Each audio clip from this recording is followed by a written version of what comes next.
Good morning, everyone, and welcome to webinar number 3 of CPE's 24-25 series that's focused on early post-secondary opportunities in Kentucky. My name is Robin Hebert, and I'm joined today by my CPE colleague, Trinity Walsh, and we're excited to host today's session on behalf of CPE's Student Access and Success Unit. Our webinars this year will all be focused on Kentucky's big goal, which is for more and more Kentuckians to earn a post-secondary degree or credential that leads them to a fulfilling career, a strong long-term earning potential, and a better Kentucky all around. Here at CPE, we're convinced that opening up more opportunities for students to experience college or advanced coursework while they're still in high school can really change the trajectory of their futures in positive ways.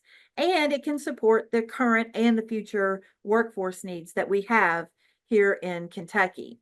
So in summary, that's what this webinar series is all about. We hear from experts and researchers and practitioners, and today we're going to even hear from some students, all the different stakeholders in this ecosystem that we're in together, so that we can make sure that anyone in Kentucky who wants to pursue post-secondary education is able and well supported to make that dream a reality. So today's session takes a bit of a turn from dual credit conversations, which we typically have, to another common early college opportunity in Kentucky, which is advanced placement. Many high schools in Kentucky and across the country offer students the opportunity to take an AP course and then an exam to qualify for college credit. Now, as you know, here at CPE, we're working hard and championing efforts to bring more students to the early post-secondary opportunity table. We want to see more underrepresented students believe in and start that journey toward a college education. So at Henry Clay High School in Fayette County, the amazing AP teacher, Mr. Snow, heads up the EAP, or Equity in AP program. Mr. Snow, along with a team of administrators and students from Henry Clay High School, join us today to share a little bit about why they started this journey, how they manage it, and the positive student and school outcomes that they're seeing. So I know that you're going to love hearing directly from the students on our webinar today. So we want to welcome Cam Rose, who's an EAP student mentee, and Peter Jefferson and Connor Charles, who are student mentors. And then we also welcome BJ Martin, Stephen Riley, and the very awesome teacher leader of this program, Mr. Christopher Snow. So I'd like to start the session today with some introductions, and we'll begin with our student panel. So please just introduce yourselves and help us understand just a little bit about your role in the EAP program. So Cam, let's start with you. Okay, I'm Cam Rose, and I am a mentee in the Equity and Advanced Placement Program. What? Tell them what that means. Oh, that basically means once a week I will get mentored in anything that I might need help with, whether that be academic help or like academic preparations for like AP classes or like figuring out what classes I will be taking like my next school year. Okay, so Cam, is this your first time taking an AP course? This year, yeah. Okay, and what course are you enrolled in? I am in AP World History and AP Psychology. Okay, wonderful. Thank you, Cam, and welcome. All right, Connor, let's hear from you now.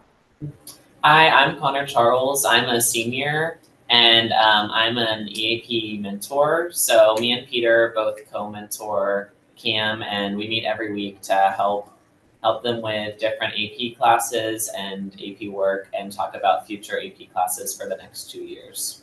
Wonderful. Connor, are you still in an AP class yourself? Yes, I'm still in 3 AP classes. So right now I'm in AP Research, AP Literature, and AP Calculus BC. Wonderful. Thank you. All right, Peter, let's hear from you. My name is Peter Jefferson. I'm a senior here at Henry Clay High School, and I am also a mentor in the Equity and Advanced Placement program. I'm also one of the student program leaders, which means that as a part of my job with Mr. Snow, we oversee the yearly intake of mentees and then pairing them together with mentors, and then the bi-weekly logbook checks to make sure that everyone is still meeting with their mentor, and then answering people's questions, working things out throughout the year. sounds like students have a really important role in running the whole EAP program. So we'll hear a little bit more about the specifics of how you do that in just a bit. Okay, so let's switch now to the faculty introductions. Ms. Martin, can we hear from you first? Absolutely. Good morning, everybody. My name is BJ Martin, and I'm an associate principal at Henry Clay High School. And my role in this work, primarily, I am one of the administrators with Mr. Riley, who you'll meet in just a second, who supports instruction across the building. And one of our goals is always increasing that post-secondary readiness and looking at our students and providing them with a lot of rich opportunities to be college and career ready. So I'm really proud of our students and our faculty for the work that they have completed and the goals that they've reached over the last few years. All right. Thank you. And then Welcome. Mr. Riley and Mr. Snow, I'll let you all go ahead since you're in this box together. I'll let you all go ahead and introduce yourselves. So good morning. So I'm Stephen Riley. I'm an assistant principal here at Henry Clay. So previously I was an AP teacher here at Henry Clay. So I taught AP government. So I got to work with the AP program on the teacher side. Now that I moved into admin role, I work very close with Mr. Snow and Ms. Stevens and made the AP improvements and AP committees here at school, support instruction along with Ms. Martin. So it's going 10 to 30, that's fine. And Mr. Snow. My name is Chris Snow. I teach AP US History, and I'm the EAP coordinator. I'm the faculty member that works with the student leaders to put all this together each year. Thanks. Well, we can already see that it takes an army to run your EAP program. It's exciting to see all of the different role groups who are involved, and can't wait to hear more and more about the logistics of the program. So I'm not going to call on specific people, but as I ask the questions, whoever feels most prepared or most knowledgeable about a particular question, please feel free to jump in. And students, please, even if I don't call on you specifically, we'd love to hear from you at any time during our conversation today. So I'd like to start with kind of an introduction to the EAP program. If you could just kind of describe what it is and kind of how it got started. So back in 2008, 2009, I noticed that a large number of our AP classes weren't very diverse, and that a lot of our general and advanced classes were. And I knew that there were kids in those advanced and general classes who could, with a little bit of support, easily take AP classes. So originally, we created a small core of about 8 teacher mentors with 8 student mentors, or mentees, excuse me. And it didn't work very well because unfortunately teachers are busy and they just weren't able to give the attention that they needed to give. So the year after that, I decided to start recruiting upperclassmen to become mentors. So what we do every year is we send out an email to teachers who teach freshman and sophomore students, and we ask them to nominate kids that they believe have the academic ability to try AP classes. And generally, we target underrepresented populations. Once they give me that list, I make up congratulation letters that we have student leaders send to each room. These letters tell the kids, congratulations, you've been nominated. We tell them a little bit about the program, and then we invite them to an orientation session about 2 weeks later. During the orientation session, my student leaders show up with me, and we have it in either the library or the theater. We give a quick PowerPoint, which tells them what AP classes are, why you want to take them, the benefits that you get from them, and what the program does. And basically what the program does is, your first year as a mentee, you have a mentor who will tutor you in classes that you need help in. And then sometimes they will prepare you for your first AP class. They will show you what a DBQ is. They will introduce you to the psychology teacher, arrange for you to sit in on AP classes to see how the atmosphere of those classrooms are much different from general classes. Then when the mentee on the next year, that mentee takes their first AP class, and they meet once a week for at least 30 minutes with their mentor. They get tutoring in that AP class. The mentors have a logbook. They get a grade for this. Every 2 weeks, we have a logbook check that the leaders run. and we check and make sure they're meeting with their mentees and tutoring them and doing progress reports with one particular teacher. Usually a teacher that teaches the subject that the student's having problems in, or the AP teacher. And then each year we have like when we start the year, we've got a cadre from the previous year that's running. And then by November, we have a new cadre. So on average, since 2010, I would say, we've had about, combining both cadres, probably 100 mentees and 100 mentors going on each year. Wow, that is an amazing number of students who are involved. Thank you, Mr. Snow, for the description of the program. I'd like to hear from the three students now about what was it like to be in this process that Mr. Snow just described. So for me, as the mentee, at first, like, I was a little bit confused because, like, Mr. Snow just started telling me, like, hey, join this. And I didn't know what it was, but I was like, he's not going to tell me something that wouldn't give me an opportunity. So I decided to check it out. I ended up getting nominated, and when I joined, there's, like, a lot of people, and I was, like, kind of overwhelmed. But then I seen Connor, and I was like, hey, I recognize him. And we paired up. He became my mentor, and he helped me quite a bit in terms of prepping for my first AP. Like, he told me what to expect from, like, AP World and AP Psych, like how one of them has a lot of vocabulary, one of them is just like a lot of memorization for the unit, and he even got me to sit in on an AP class for psychology, so that way I could see if I really wanted to take that step. And I did, and it's okay. And at the end of her first year, she won Best Mentee at our first annual AP award ceremony. Good job. It sounds like having student connections is really, really key.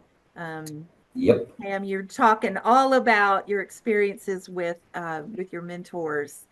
And it sounds like that's really, really important. How about Peter, you and Cam, you and Connor, when you're in the program, talk a little bit about either as a mentee, if you were a mentee, and then as a mentor, how does it feel to participate in this program? Overall, I'd say it's very fulfilling. Me and Peter, we're seniors now, and Cam's a sophomore, so we're able to tell her about like the knowledge we've gained from taking these classes that she's in now, and any like tips and tricks, and about the teachers, since most of the time we've had similar teachers.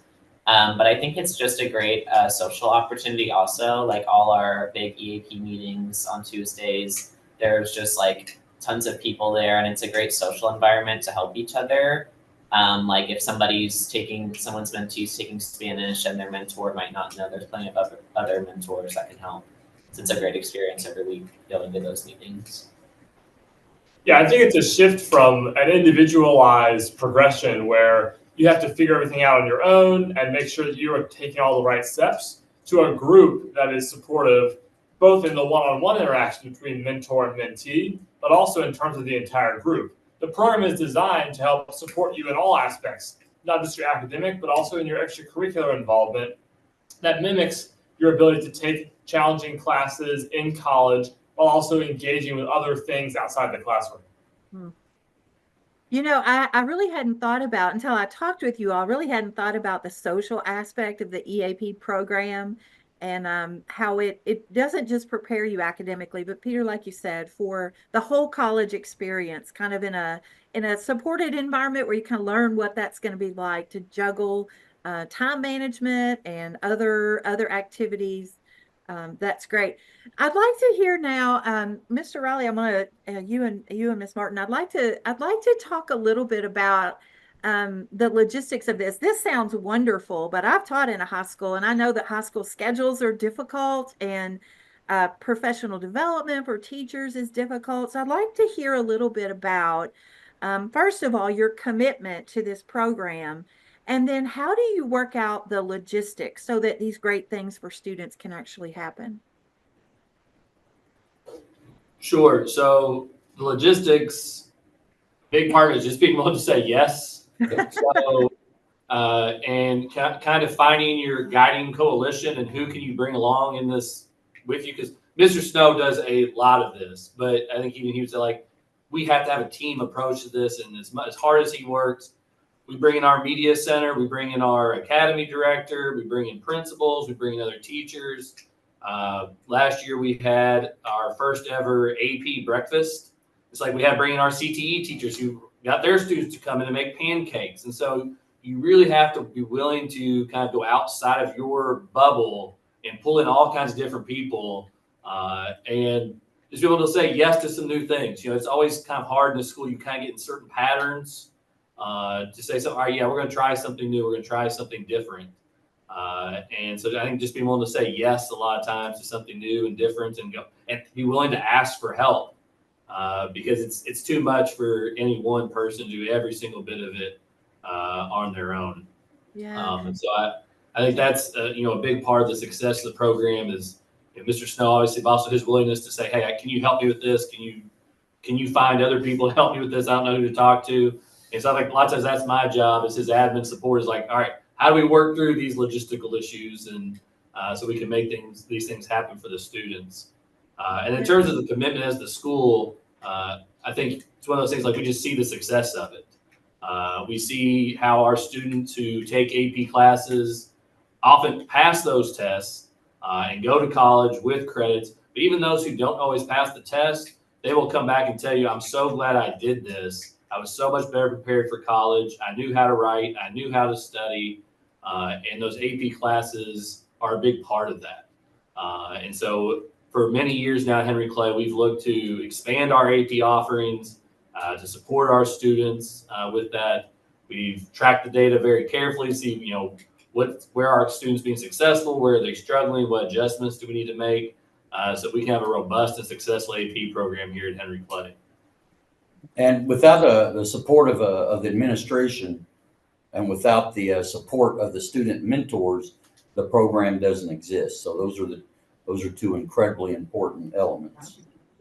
And just to kind of tap into that, coming in, this is my first year at Henry Clay, just speaking to the culture, which is what both of them have alluded to, in our students, just being willing, I think, to take those risks and looking at the data and just saying, how can we pull this off? What can we do? What can we do more of, less of, to make it happen if it's really what our students need? So just kudos to the entire team, coming in this year as a new administrator at the school, and just seeing right off the bat that it's very student-centered and student-driven, which is huge for our school. Yeah. Thank you, Ms. Martin, for following up about the culture. Because, sometimes you have certain people who have passion projects, but it feels like at Henry Clay, this is it just enculturated, like it saturates the entire school community. It's what I hear whenever we have these conversations. It's really amazing. You all are amazing ambassadors, it seems, for the program, so that more students and more staff really believe in the outcomes. You all mentioned about being motivated by the future benefits for students, for them to choose to go to college, for them to go with better preparation and stick with itness. So I'd like to hear a little bit more from the students about how the program has benefited you personally. And feel free to include any of your long or short-term educational or career goals. I'd love to hear a little bit more about what you aspire to be and do, as you continue your educational journey. I can start and I'll pass it over to my peers. But personally, the EAP program provides a very clear opportunity for me to be engaged with the Henry Clay community, and to engage with the teachers and the students who have helped me get to the place that I am today. I've been able to take a ton of AP classes at Henry Clay, taking as many as I possibly can fit into my schedule.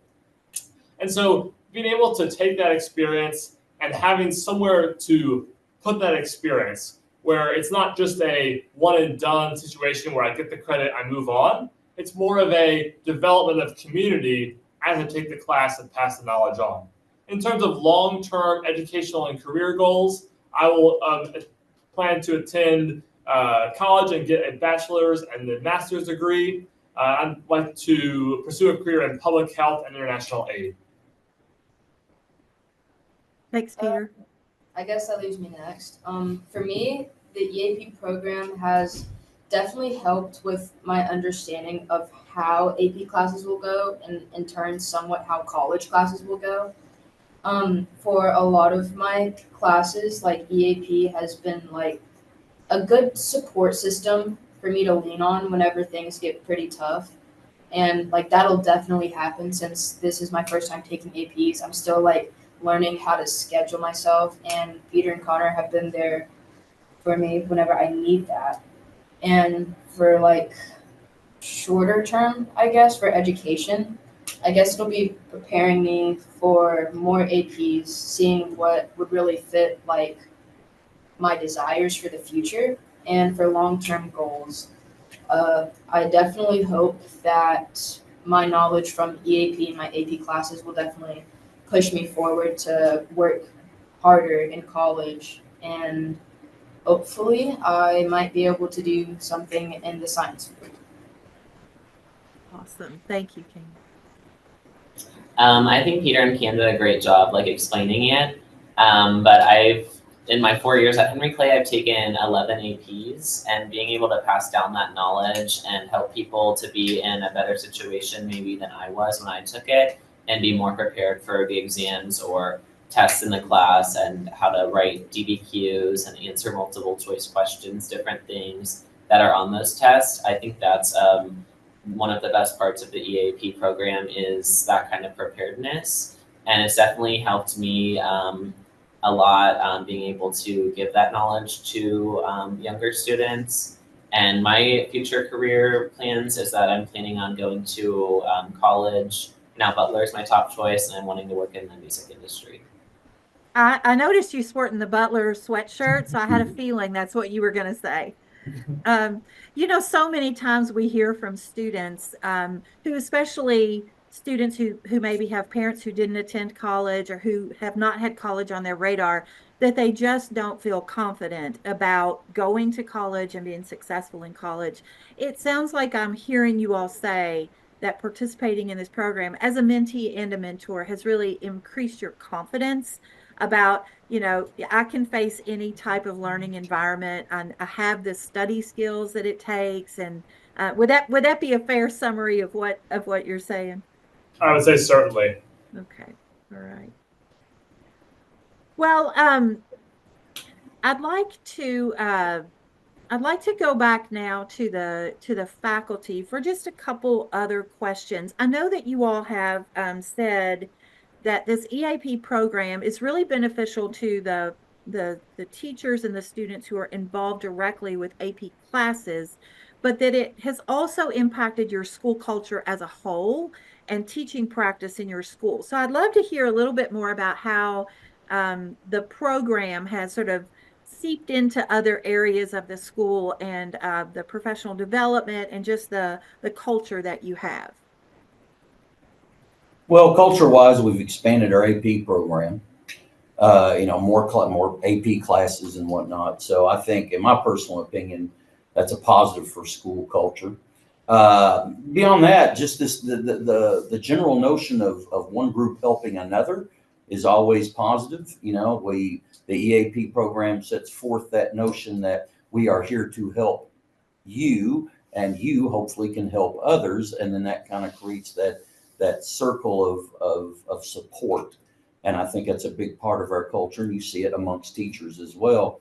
As far as just, other impacts it has beyond providing tutoring and mentoring to students, teachers who have mentees in their room know that if that kid falls behind, that they have a mentor that can support them, that they themselves can work with that mentor to provide that kid supports, which frees up a little bit of time that they can put toward kids who maybe don't have a mentor. But I think it kind of summarizes where I see EAP having an impact beyond just helping the mentees and the mentors. I would also share, this is something we've really tried to focus on the last couple of years, coming out of COVID. A lot of our high performing students sometimes kind of felt unappreciated or unnoticed. You know, like, hey, we're doing great, so people just kind of leave us alone. But, you know, we need a pat on the back sometimes too. And so, you know, having the AP finals breakfast in December, having an AP awards ceremony where the College Board, you know, like, say he's taking 11 AP classes, so he's gotten all these awards from the College Board, and a lot of times we would just like, oh, that's good, and move on. But that's what we need to talk about and celebrate. So we've been trying to be a lot more intentional about, like, yes, we want you to do these things because it's good for you, but you need some recognition, you need some pat on the back with that too. And I think that's good for our culture that we're celebrating all of our students. All of our students deserve our attention. And so EAP has been a big part of that. And just to kind of speak to the celebration piece, you know, one thing we've really been more intentional with this year is kind of sharing our story and putting it out there on social media for others to see. It's just one space because that kind of seems to be the world that we are in right now. And so just writing our narrative and sharing that out there with everybody to see. And what's really cool is that students are now sending in things to share about, you know, what's going on in their classes in these courses. And so that's really what we want to spotlight so that everybody sees that we're a true culture for learning and of learning at Henry Clay. And it really does take everybody to write that narrative. And to circle back to the professional development piece, you know, one of the things we've also tried to do is give lots of teachers an opportunity to teach AP. So it's not siloed into only this teacher does, only this teacher does it. We try and give as many teachers as possible that opportunity because we know the skills that it takes to teach AP and the strategies used to teach AP don't just work with AP students. They're good teaching strategies for all of our students. So the more opportunity we have to have other teachers have that experience, even the students who aren't in AP classes will benefit from the teachers having that experience. Yeah. You know, Mr. Riley, I'm sure it doesn't help having an administrator who's a former AP teacher. I'm sure that you're a good ambassador and a good spokesperson for that. Ms. Martin, you mentioned about telling your story, and we've heard from the students some of their stories, but I wanted to hear a few success stories from the faculty, just in general from the EAP program. I know that you all have shared a few of those with us. So, you know, we like to hear the general stuff, but also the specifics. Like, tell us about a few students and their stories from EAP. We had a student, I want to say 2012, 2013. He'd had a rough go of it. His father died just before he entered high school.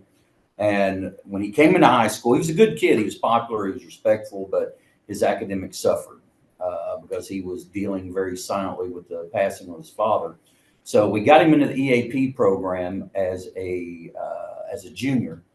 And his mentor really worked hard with him to get him through my AP US history class. And, you know, he didn't come out with an A. He came out with like a low C. But during the summer, his mother contacted me and said when they got, this is back in the old days when you got an actual letter telling you if you had passed an AP exam or not, that when the letter came in, it was sitting on the table and she warned him, you know, she's like, I know how much effort you put in this year. You know, you may not have passed this. So, I mean, you were all C's and D's. And he kind of cockily opened it and said, no, I got this, Mom. And when they opened it and saw that he had passed the AP US history exam, they both broke down crying. It was the first, he told me it was the first time after his father had passed where he felt like he could achieve something. And he went on to go to college, got into the Navy, worked with computers in the Navy. I mean, there's dozens of those stories. I have all the time. I'll have, this summer, I had a couple of kids who graduated college who said that they were at Walmart or Myers or something and happened to run into their old mentee, and they'd send me selfies of each other, you know, with arms around each other. But I mean, there's dozens of those stories. We have kids who are bright, who just have some issues, usually attitudinal issues toward academics.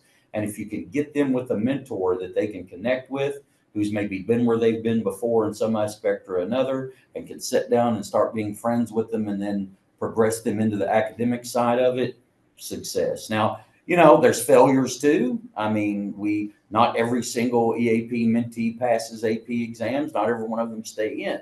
but we've always had a higher success rate than we have failure rate. And sometimes, and it gets a little better each year.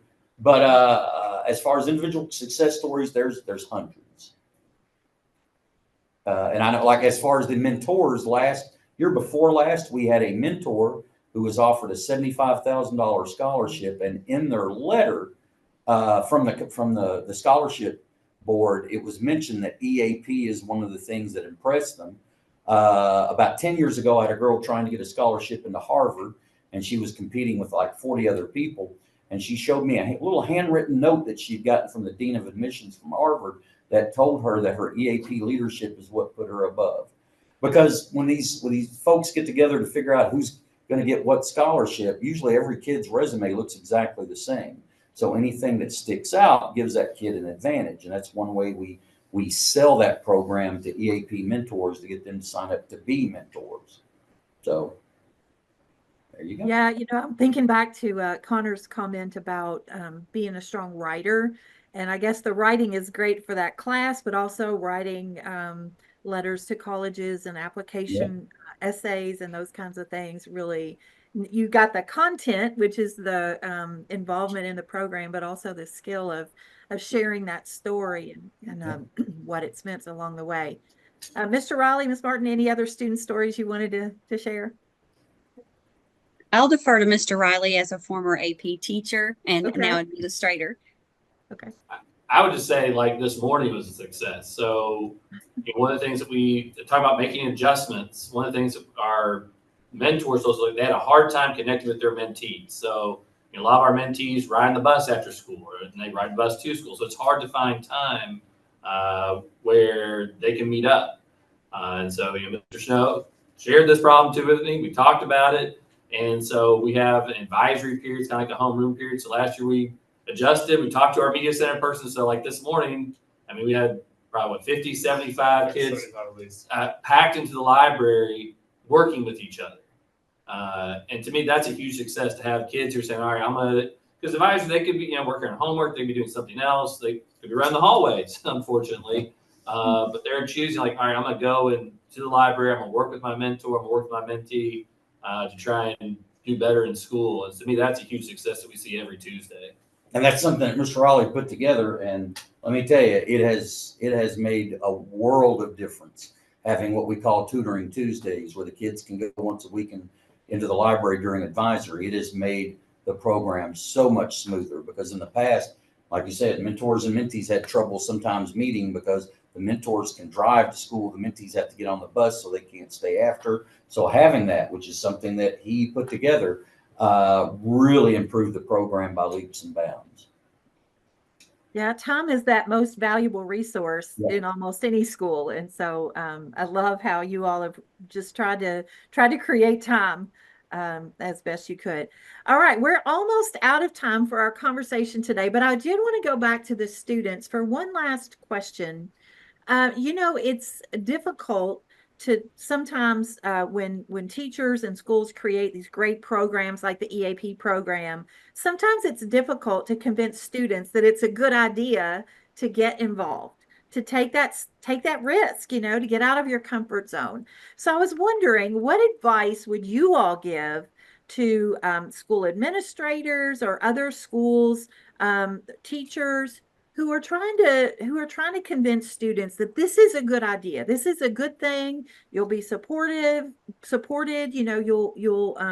you'll be successful. What advice would you give to the adults, the administrators and teachers who are working in these programs and trying to get more students involved? Okay. So I feel like probably one of the biggest things that that just came to mind when it comes to that stuff is whenever you have like those classes and stuff, you have to make sure that the students have the support they need to get through it. Like that's one of the big things, because without that support, they may feel like the challenges that they face in the class or in other classes even, like it's not really worth it all if they don't have any type of support, anybody to lean on, anybody to ask for help. So when it comes to especially like AP classes, having like support for students, whether that be something like the EAP program or maybe like being able to talk to that teacher one-on-one, asking, like having a safe space to ask those like tougher questions when it comes to class is very important. And I think another thing that is really important is whenever it comes to, especially like a lot of first time AP classes, like having students know like early on that it may not be the easiest, and like showing them that time management is one of the biggest things. And like writing will be important on tests, like what each different subject might have you write, like how in history it's a lot of DBQs, and I know for psych there are FRQs, like how they differ, how like knowing how to write one will make the other one easier, and like how questions might be asked, like knowing how to apply it all, and knowing like the time you will have, especially prepping for those AP tests, is also very important, which does tie into student support a lot. I think I might add that maybe I'm biased for being part of the Equity Advanced Placement program, but I would say that the student connection part of these classes cannot be understated. I mean, when we're trying to expand these programs on the administrative side, it seems to me like a program like EAP, where you can have students who are supporting other students, who can have that kind of casual accountability with each other, where in college you've got all this time where you have to manage it, like Cam said, and having that student who's in your corner or that teacher who's in your corner and can give you not necessarily a strict grade deadline, but instead a more casual sense of accountability between each other. It makes it easy to get your work done on time because you know your friend's going to ask about it, and you want to make sure you're up to date. So that would be my biggest advice: is getting that student connection between each other, because deadlines don't always breed time management, but that casual accountability between friends is a pretty foolproof solution. Yeah, I'd agree with what Peter said. I think that the social aspect of it is a big motivator for students to be mentors. Me personally, like all my friends are also mentors, and it's a great place to make connections. Like I actually, before we were even matched, I already knew Cam through Key Club, which is a community service club here that I'm a part of. And so I think being able to weave extracurriculars with the program and also just personal connections and friendships make it a big motivator to join. Awesome. Thank you so much. All right, we are almost at time, but I do want to go back to Mr. Snow to take us home.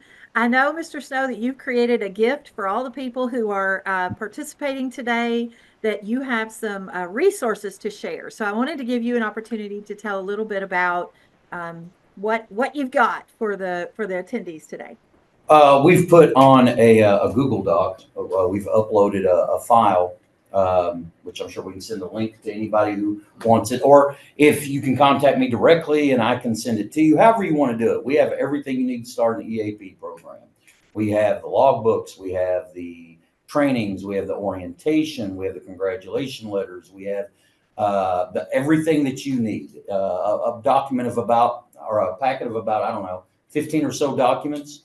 If anyone out there listening decides they want to try this, I will give you any help you need. I will give you my phone number. You can text me, you can call me whenever you need, and we will give you those documents. We'll give you a timeline of how to execute it.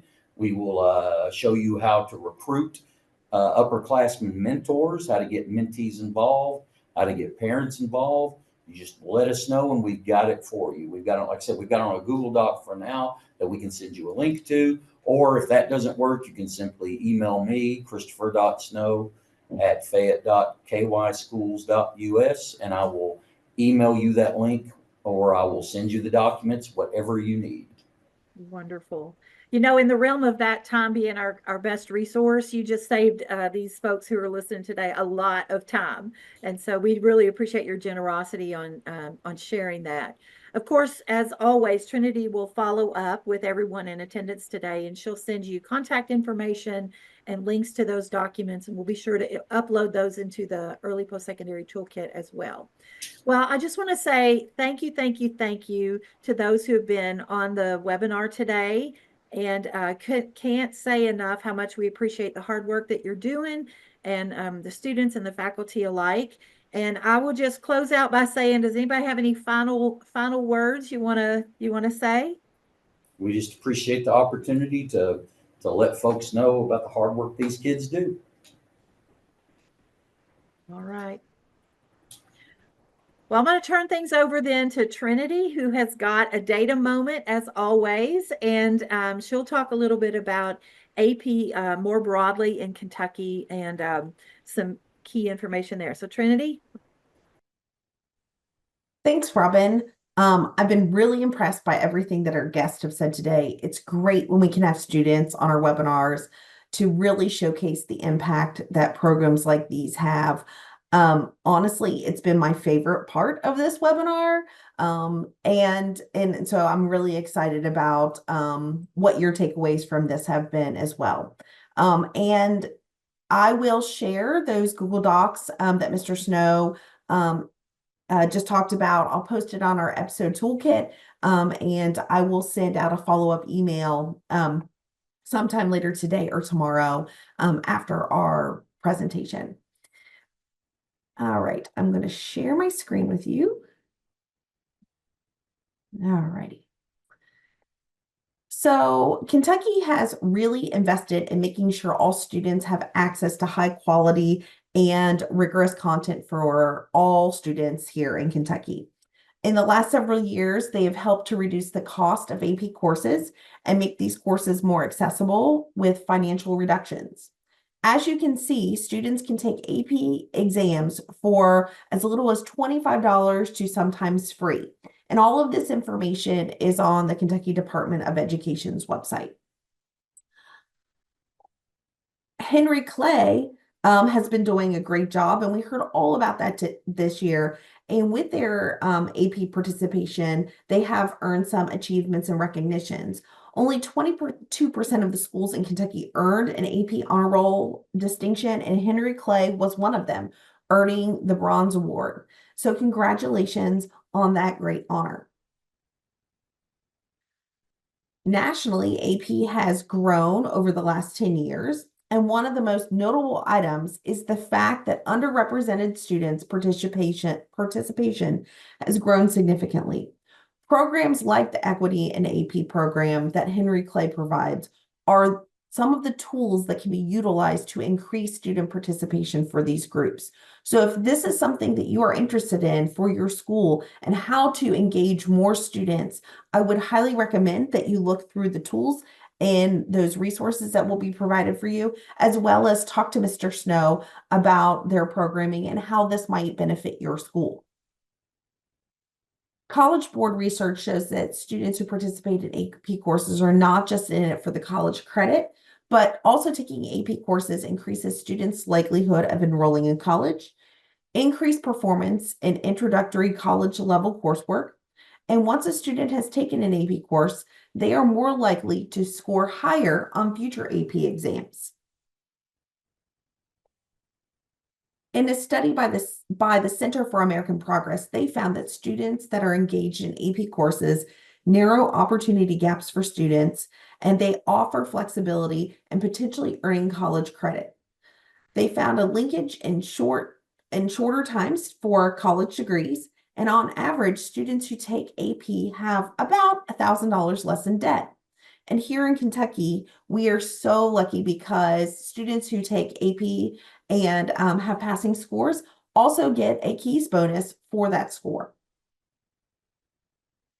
At the beginning, I said Kentucky has invested in helping students access AP courses with financial help. But in addition, the program Advanced Kentucky is an initiative that works with districts across Kentucky to provide professional development, mentoring, and access to programming. Advanced Kentucky's mission is to work with the local, state, and national partners to dramatically expand access and participation and success in rigorous college-level work in high school, particularly among student populations traditionally underrepresented in these courses. They have three focuses: college readiness, access to algebra, and computer science initiatives. Over the last few years, the Advanced Kentucky program has seen exceptional growth in qualifying scores. And while not every school in Kentucky is engaged with the Advanced Kentucky program, I think we have seen today that an innovative way that schools can increase AP access, participation, and success are programs like the EAP program that Henry Clay offers. If you'd like to find out more about the Advanced Kentucky Initiative, you can do so. I will post that link on the episode toolkit website, as well as you can find links to this from the Kentucky Department of Education. Henry Clay's mentor-mentee program designed to attract underrepresented students to advanced placement classes and help them to succeed. I love the idea that potential students are nominated by their freshman teachers based on many factors, including academic ability, maturity, behavior, work ethic, and the desire to succeed. As Ms. Martin mentioned, this program really focuses on the culture of being student-centered and student-driven. I think that Peter also talked about this as well in talking about how they are able to hold each other accountable for what they're doing in and outside of the classroom. As a school counselor by trade, I love that this is a whole student program and does not just focus on tutoring for students for a specific class. This is an engagement program for the whole school, and I really loved hearing about the success stories of the students. This is really what it's all about for all of us. So I hope that you continue to stay connected with us here. And here are the links for our social media for CPE. Our next webinar will be on December 10th at 10 a.m. And for information and details about this webinar, please follow us on our X channel at CEC_KY. I hope you enjoyed our programming today. I think this was a great webinar and an exciting opportunity for us to really showcase students and what they are able to do in and outside of the classroom. And thanks, and join us next time.